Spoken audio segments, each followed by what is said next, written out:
안녕하세요. 11월 20일 목요일 아침마다 새로우니 이성진 목사입니다. 오늘 하루도 주님 주신 능력으로 또 주가 주신 능력으로 일어서는 하루 되시길 빕니다. 오늘 묵상 본문은 마태복음 5장 10절 말씀 제가 봉독하지요. 의를 위하여 박해를 받은 자는 복이 있나니 천국이 그들의 것임이라. 아멘. 오늘 팔복의 마지막 시간을 나눕니다. 여러분들에게 주님께서 주시는 8가지 복이 넘치기를 간절히 축복합니다. 오늘 이 의를 위하여 박해받는 사람은 어떤 사람일까요? 세상에서 말하는 의인이란 여러분 어떤 사람인가요? 한국말로 의인은 의로움을 행한 사람들이라고 합니다. 우리는 보통 좋은 일을 한 사람을 의인이라고 부르죠. 세상의 불의를 못 참는 사람도 의인이라고 합니다. 악인에 반대하는 사람을 의인이라고 하죠. 자기 목숨을 아끼지 않고 다른 사람을 구하거나 도움을 주는 사람을 의인이라고 우리가 호칭을 합니다. 그런데 성경은 이런 사람을 의인이라고 하지 않습니다. 성경에 이런 사람이 나오죠. 선한 사마리아인의 이야기에서 강도 맞는 사람을 구해준 사마리아인이 바로 이런 사람입니다. 그런데 성경에서 이 사마리아인을 의인이라고 하지 않아요. 성경은 이 사람을 이웃이라고 했을 뿐입니다. 반면 창세기 15장 6절에 보면 아브라함이 여호와를 믿으니 여호와께서 그를 그의 의로 여기시고 그랬습니다. 아브라함은 의로운 사람이었습니다. 아브라함이 사람들에게 어떤 의로운 일을 행했던 것은 잘 나오지 않아요. 하나님께서는 그런데 하나님을 믿는 자들을 의롭다고 하십니다. 그러니까 의에 대한 기준이 다른 거예요. 종종 세상의 의로움을 가지고 의인을 말하는 분들이 있죠. 근데 이건 틀린 거예요. 교회가 의로워야 한다고 하면서 세상의 의로움을 교회에 가져오는 분들이 계세요. 여러분, 교회의 의로움은 하나님의 의를 나타내는 거예요. 믿음으로 하나님께 의롭다 하심을 받을 수 있어야 됩니다. 믿음으로 의인이 될 수 있기를 축복합니다. 여러분, 의를 위하여 박해를 받는 자는 예수님을 위하여 박해를 받는 사람을 말합니다. 마태복음 5장 11절에 나로 말미암아 너희를 욕하고 박해하고 거짓으로 너희를 거슬러 모든 악한 말을 할 때에는 너희에게 복이 있나니. 여러분, 오래전에 서울 영락교회에서 있었던 일입니다. 교회 좀 천정 보수 공사가 일부 진행 중이었는데 그만 예배 중에 그것이 무너져서 그때 안수 집사님 한 분이 중등부 부장 집사님인가 한 분이 돌아가셨어요. 이때 교회 장로님들이 돌아가신 그 집사님을 순교자로 추대하려고 했습니다. 이때 담임 목사님께서 반대하시면서 이런 말씀을 하셨대요. 돌아가신 집사님은 참 안타깝지만 순교는 박해의 상황에서 신앙을 지키다 돌아가신 분이 순교자입니다. 집사님은 순직자가 맞습니다.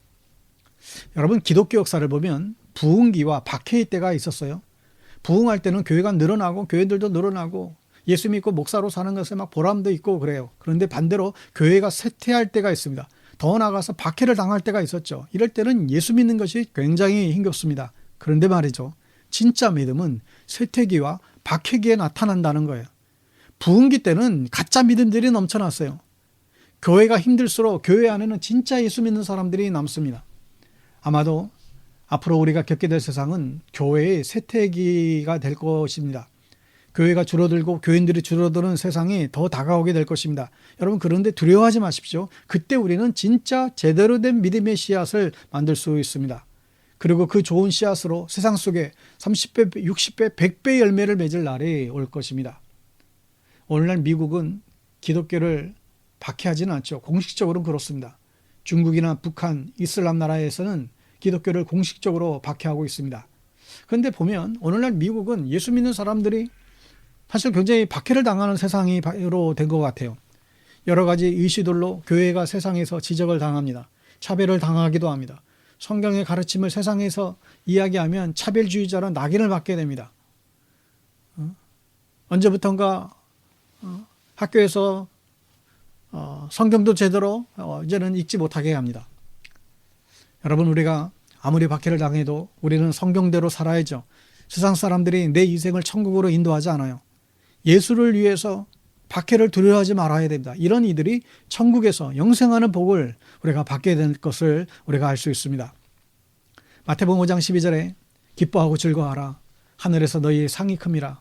너희 전에 있던 선지자들도 이와 같이 박해하였다. 여러분, 그동안 우리가 이 8가지 팔복에 대해서 대충 살펴보았는데, 사실 여러분들이 기대했던 그런 복이었습니까? 아마 아닌 분들도 많으실 것 같습니다. 세상에서 복받고 부자로 건강하게 살고 자식들도 잘 되게 하는 그런 복은 나오지 않아요. 주님께서 주시는 복은 모두 하늘의 상이었습니다. 우리는 하늘과 천국으로 기뻐해야만 합니다. 세상에서 복받고 잘 사는 것 정말 부럽죠. 저도 그렇고 선생님들도 모두 그런 삶 살았으면 좋겠어요. 그러나 우리가 예수 믿는 목적은 내 영혼이 구원받고 천국 들어가는 데 있습니다. 이 땅 가운데서 하나님 나라를 살아가는 데 있어요. 그래서 우리는 우리의 죽음 앞에서도 우리는 이 답을 가지고 있을 수 있어야 됩니다. 여러분, 내가 죽는데 돈이 많으면 그게 무슨 소용이 있을까요? 내가 죽는데 명예를 얻으면 무슨 소용이 있을까요? 우리의 이 육은 우리가 어느 누구 할 것 없이 다 죽음이라고 하는 그 상황을 맞이하게 됩니다. 우리의 몸은 갈수록 낡아지고 고장이 나고 답이 없어요. 여러분, 그런데 정말 천국이 없다라고 한다면 우리는 정말 갈 곳 없는 인생이 되는 것입니다. 하여 우리는 정말 예수를 잘 믿어야만 합니다. 대충 믿어서 될 일이 아닙니다. 정말 죽음 앞에서 후회하게 될 것입니다. 의를 위하여 박해받기를 두려워하지 마십시오. 주님께서 천국의 복으로 갚아주실 줄로 믿습니다. 오늘 하루도 우리가 하나님의 의를 붙잡고 승리하는 여러분 되시기를 주님의 이름으로 축복합니다. 샬롬.